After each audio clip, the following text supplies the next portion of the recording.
Hello and welcome to another electronic circuit simulation online audit course. Today's topic is op-amp based circuit in LT-SPICE simulation. Okay, so let us see the outline of this lecture. The outline will be, first we will start with a general introduction to op-amps. Then we'll see a practical op-amp IC, that is IC OP07, its pinout and its symbol. Then we'll study several linear applications of op-amp. That is, first will be non-inverting amplifier. Then we will study op-amp as an inverting amplifier, and also we will simulate its circuits. Then we will study the op-amp as an adder, and then at the last, op-amp as a subtractor. So let us directly start with the topic. Okay, before going to the actual topic, what we will do is let us open LT-SPICE and keep the thing steady. Okay, so we have opened the LT-SPICE window. Now let us go to the library and type OP07.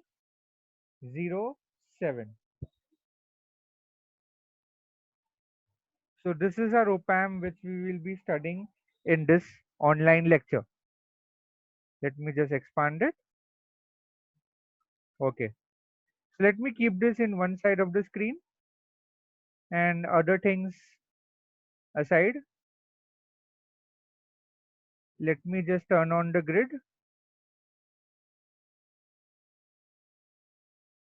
Okay, so if I right click on it, it shows it's a precision operational amplifier. So basically it's a practical op-amp which it is used in most of the cases. Now let us study this symbol. This is a symbol of OP07, and let us see what is the motivation of studying this really cool device. So op-amp, the full form is operational amplifier. Let me just expand this a little more. Let me adjust the screen so that we can view it properly. Okay, I think now it is proper. Okay, fine. So it's a really a cool device which allows us to build all kind of linear and non-linear circuits. So basically it is called as the workhouse of analog industry. op-amp abstraction. So basically what's inside this op-amp, it's really a mystery. So that in detail you will be studying it in design with linear integrated circuit subject. Right now, we don't require the knowledge of what inside the op-amp. Basically, we will be using this op-amp to build many circuits and study many applications.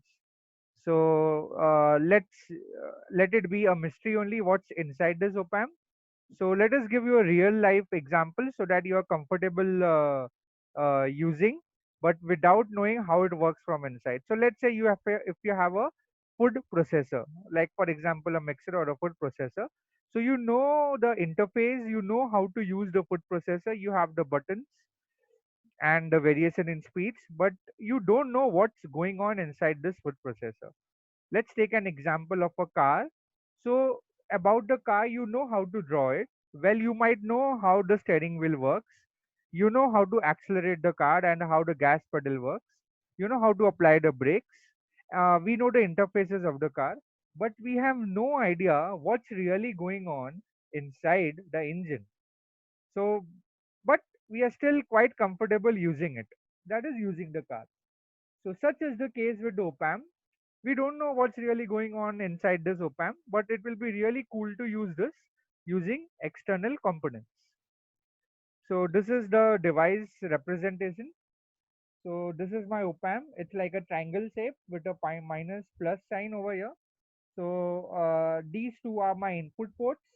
The one with the negative sign is called as the inverting input terminal. The positive sign is called as the non-inverting input terminal. Here we have a plus power supply, power ports. Here you have plus Vs and here you have minus Vs over here. So this is connected to the positive power supply and the lower one is connected to the negative power supply. And you have the common ground like this. So let's say if VCC is plus 10 and V is minus 10. So they are connected to the common ground like this. And we have the output port wherein you can view the output at this pin with respect to ground, which is the common ground of the circuitry. So instead of drawing this symbol, kind of a symbol, we will using this more simplified symbol. As you can see, this is the same symbol which is shown you on the left hand side of your screen in LT Spice. It's just inverted basically. So you have your non-inverting input, inverting input, plus VCC, positive supply, and your negative supply, and the output which is measured with respect to ground. So that's it, what we have to know about the op-amp symbol and the pinout. So let's learn to work with this abstraction without really knowing what's inside. So you will be surprised to know how easy it is to design with op-amps. So without knowing into details what's going on inside. So let us start our journey with op-amps. Let me just maximize this window. So what I will do is I'll describe and name the various terminals over here. So let me go here and type here non-inverting input. So basically my non-inverting input is my positive sign input in terminal over here. Let me just reduce the font a little bit.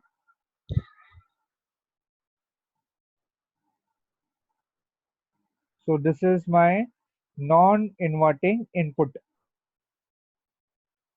which I can see over here. Let me just draw some lines so that it's a little clear.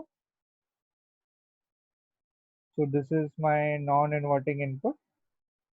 This is connected to the VCC.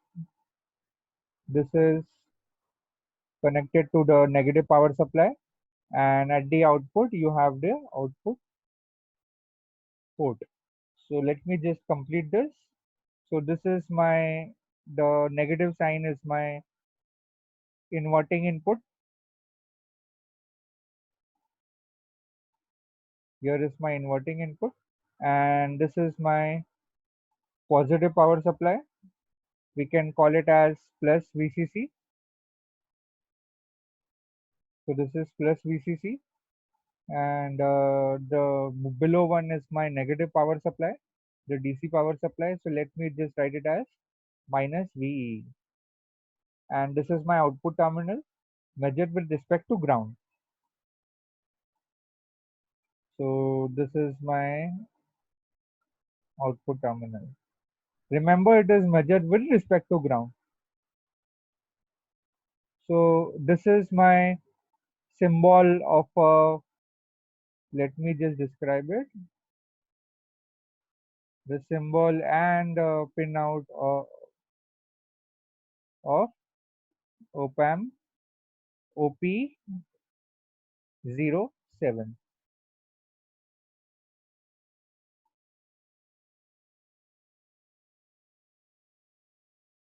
Okay, so that's how you identify the various terminals. Let me just adjust this. Yeah, now it is clear.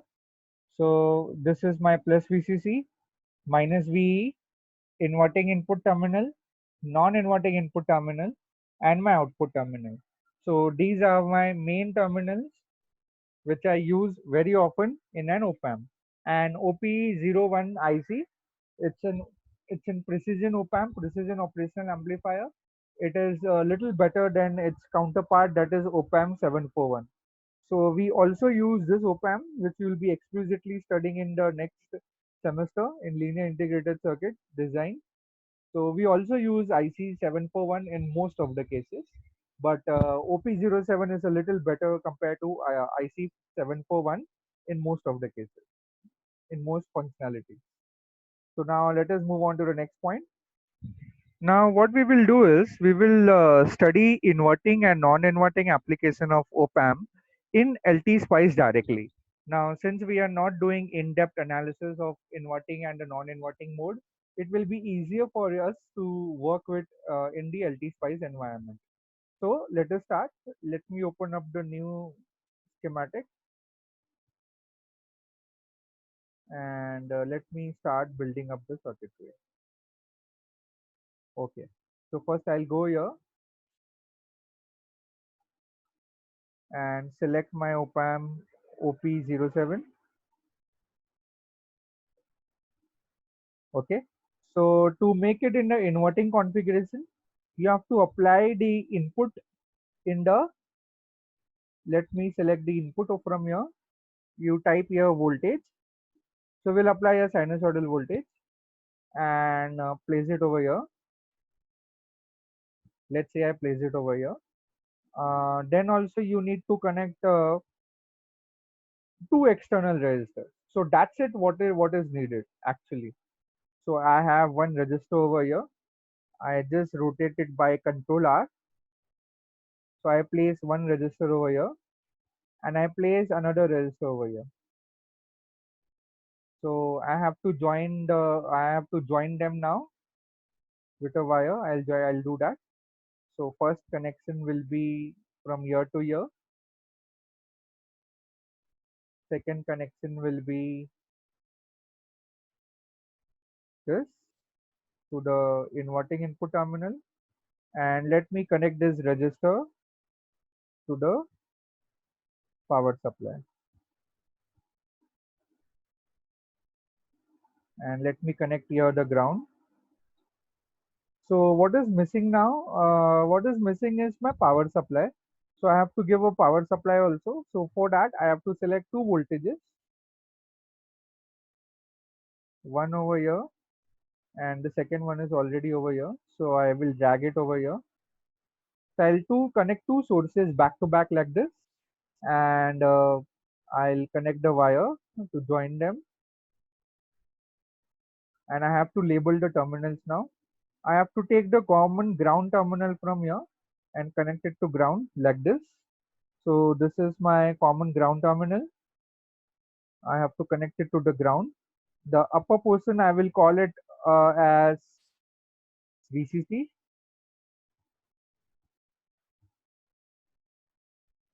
and the lower portion I will call it as VE. As you can see, the lower portion we have directly the negative power supply connected, and the upper portion we have the positive power supply connected. So automatically this will happen.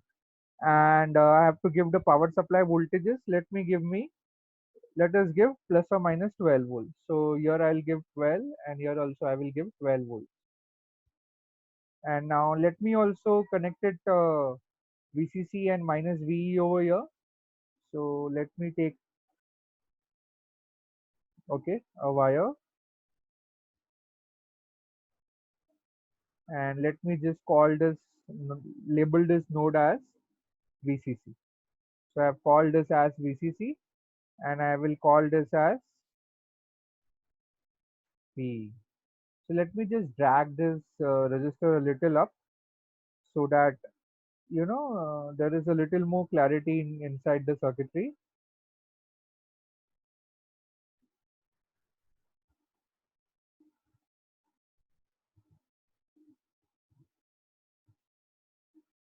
Okay, so we are almost ready except for the one terminal. So we have to decide what to do with the positive terminal. Basically, here the positive terminal is connected to the ground. So we will do that. I have connected a wire and I have connected it to the ground. And now I will label the nodes and decide the value of the resistor. So this I will call it as out, out terminal.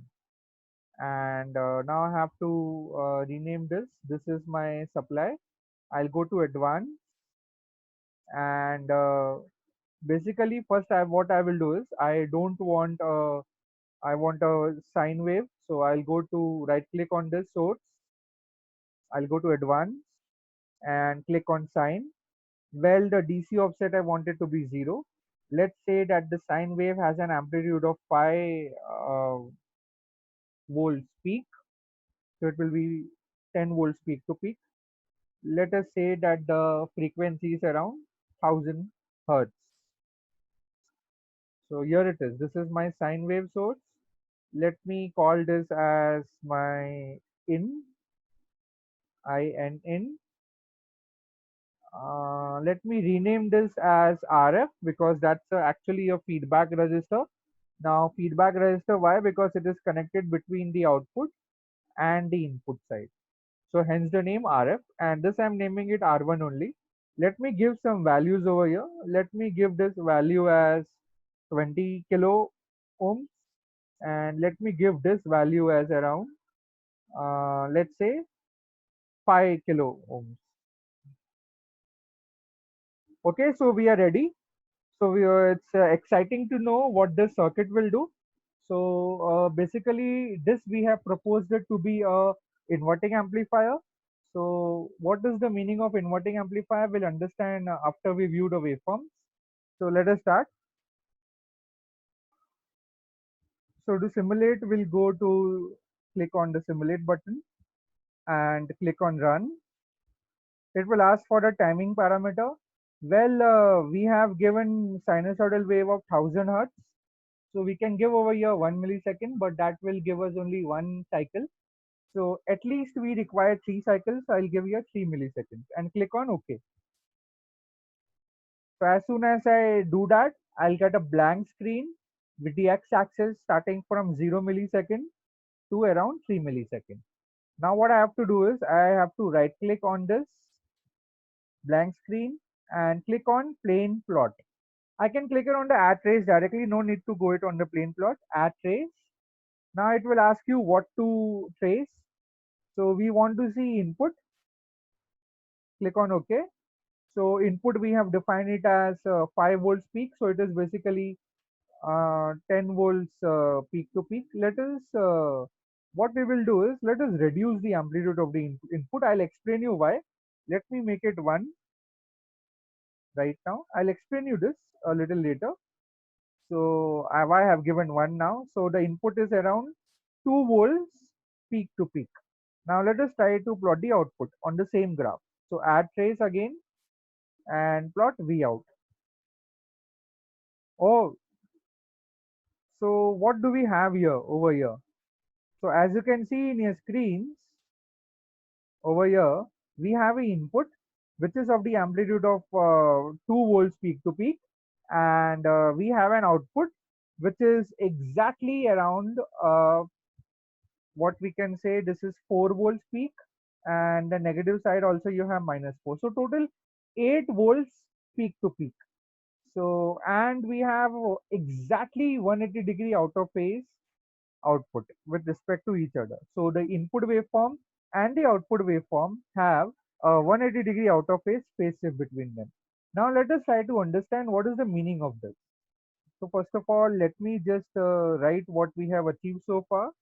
So our input was 2 volts peak to peak, and the output which we got was V out is equal to minus 8 volts peak to peak. So let me just write that over here.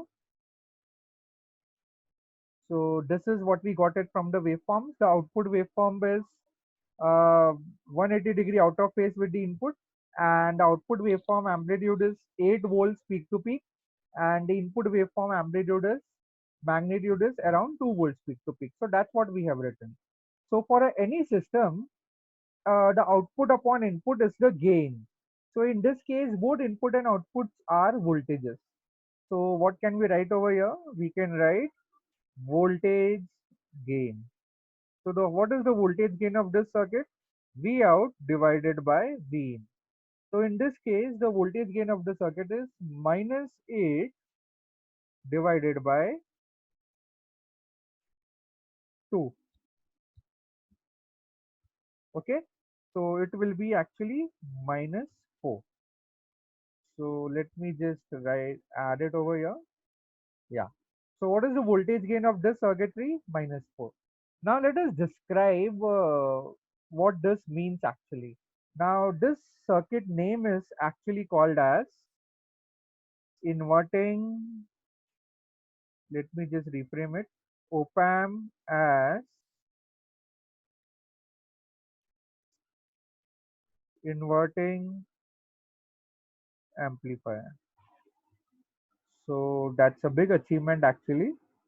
We can write it. So let us just justify the name. Why the name as OPAM as inverting amplifier? The name inverting, as it is evident from this waveforms over here. So the output and input have a 180-degree phase shift. So that's why it inverting. And amplifier because the output is amplified form of the input waveform. So here the amplification factor is around -4. So that's easy.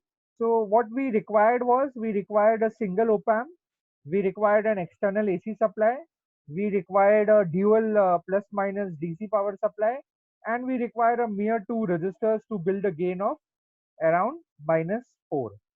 So that means there must be some relation between the output and the input and the gain formula.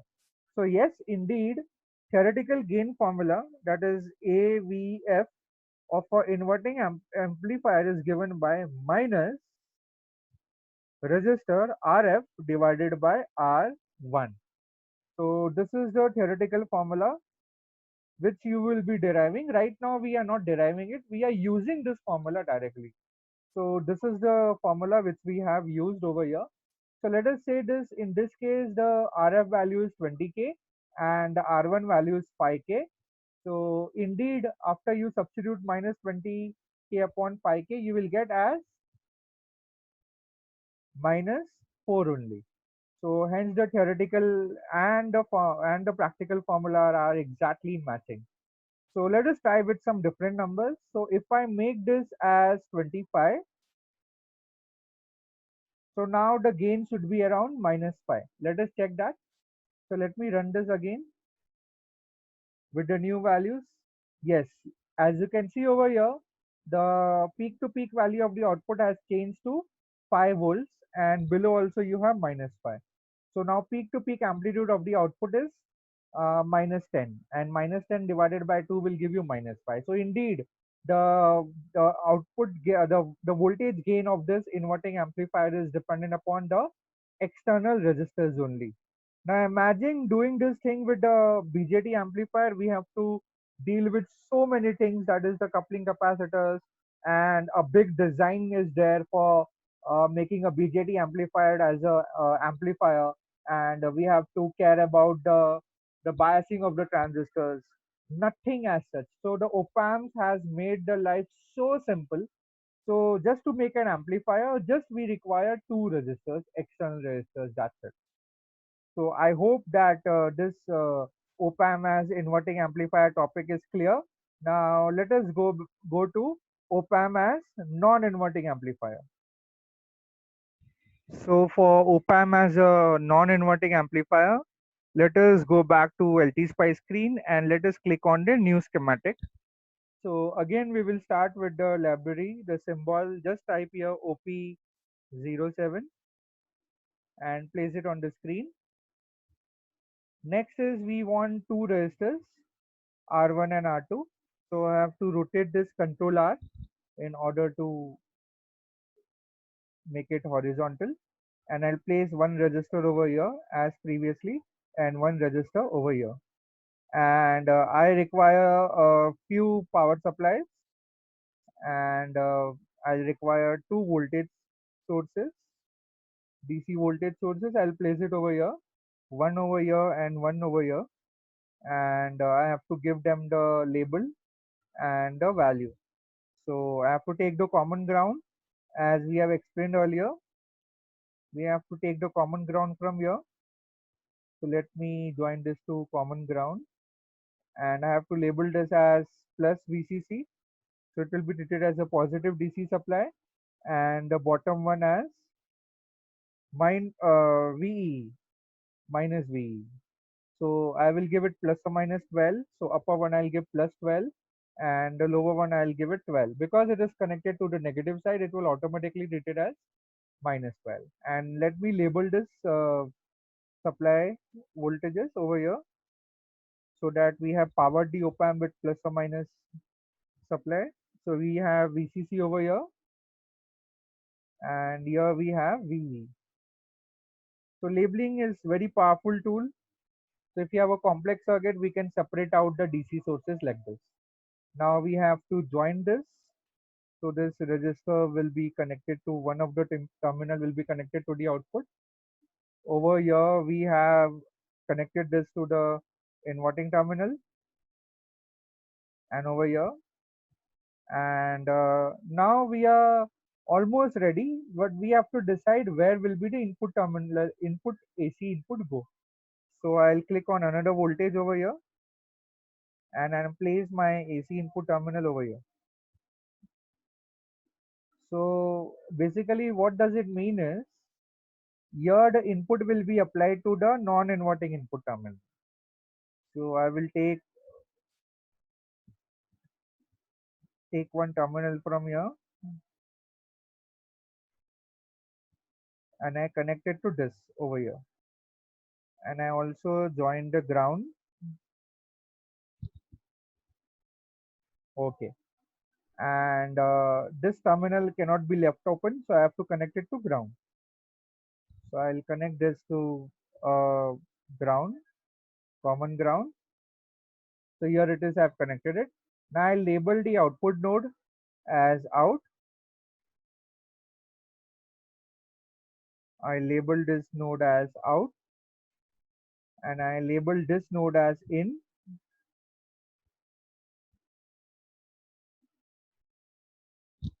And now I will define its sinusoidal properties. So right click on this voltage source, go to advanced, click on sine. Here the DC offset we need to give it 0. Amplitude will give it as 1, and frequency will be 1000 Hz. So that's what we have applied over here. And let me call this as register RF. Earlier I've explained you this is a feedback register connected between output and the input side. And let me give this value as again 20k, and this as around 5 kilo ohm. This let me call it R1 just for simplicity.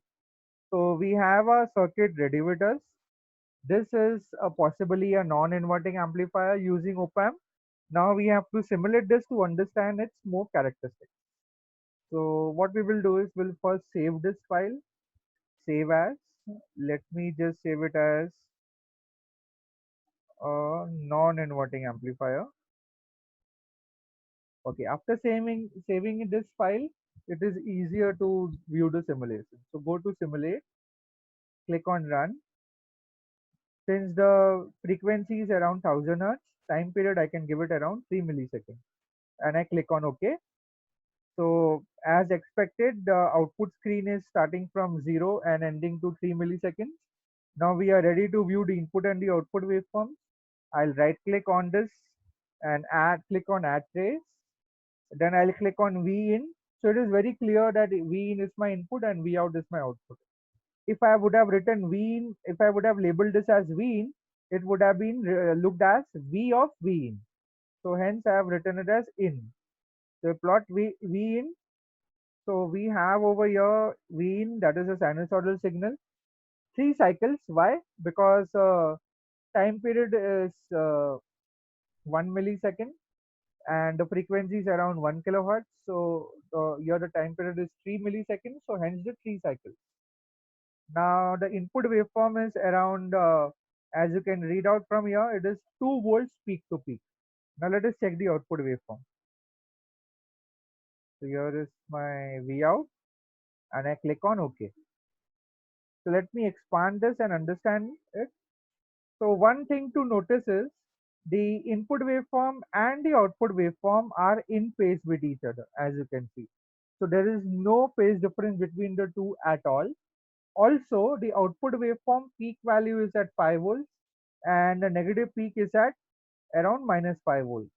So the output is plus uh, 10 volts peak to peak, and the input is 2 volts peak to peak.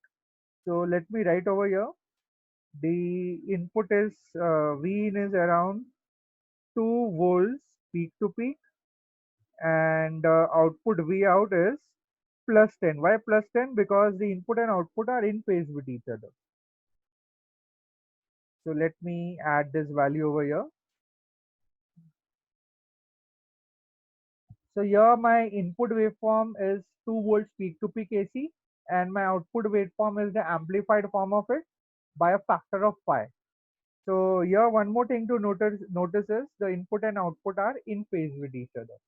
Now let us analyze this further. So is this working as an amplifier? Yes, sure. It is working as an amplifier.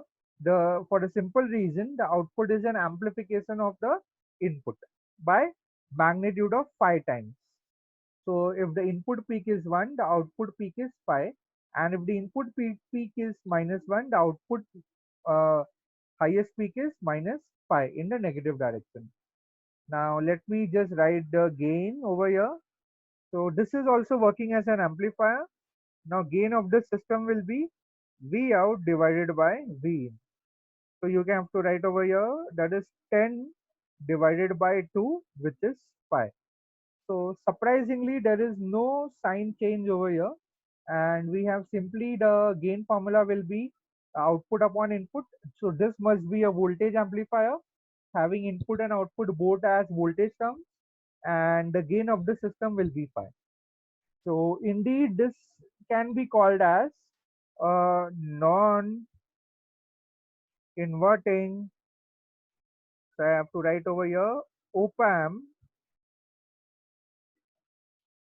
as non-inverting amplifier. So that's the name of the circuitry.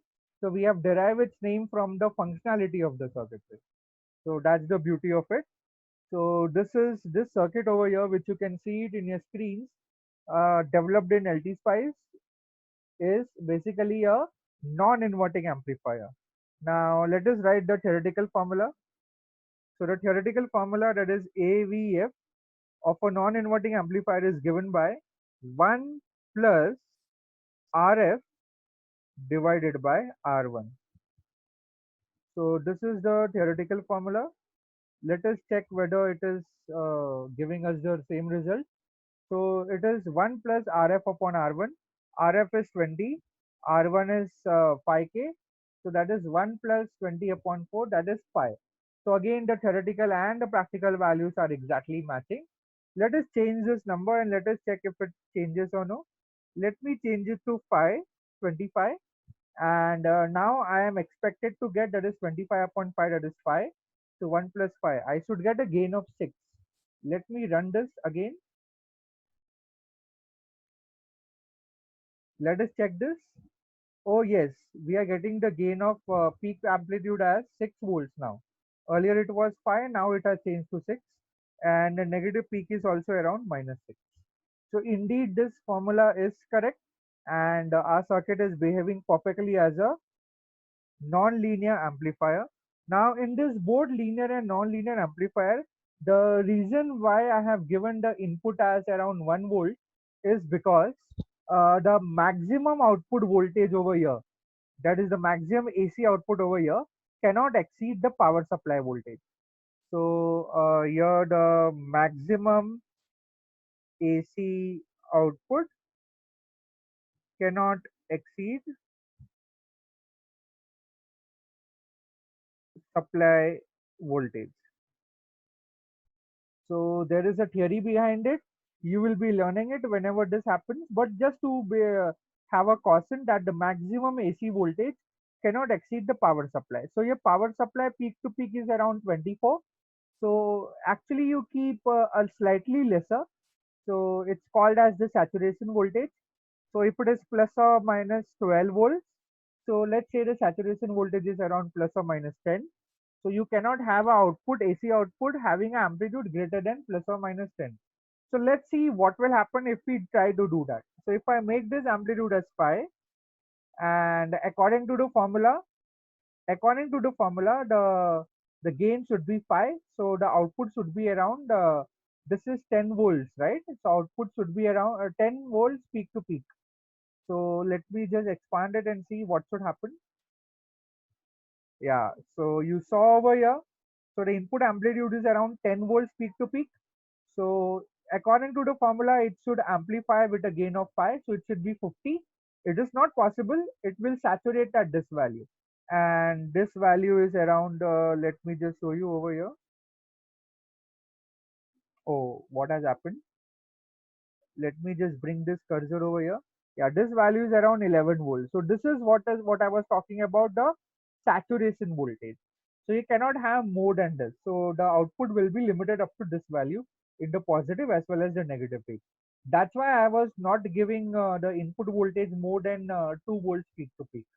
So if you try to give more, expected should be it should reach it. The output should be as per the formula should reach as 50, but it is limited by this DC power supply.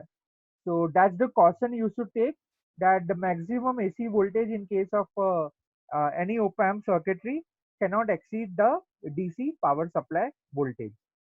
So that's it from op-amp non-inverting amplifier. So today we will stop it over here. Next time we'll see some applications of this inverting and non-inverting amplifier, that is in terms of op-amp as a adder and op-amp as a subtractor. So thank you for today. See you next time.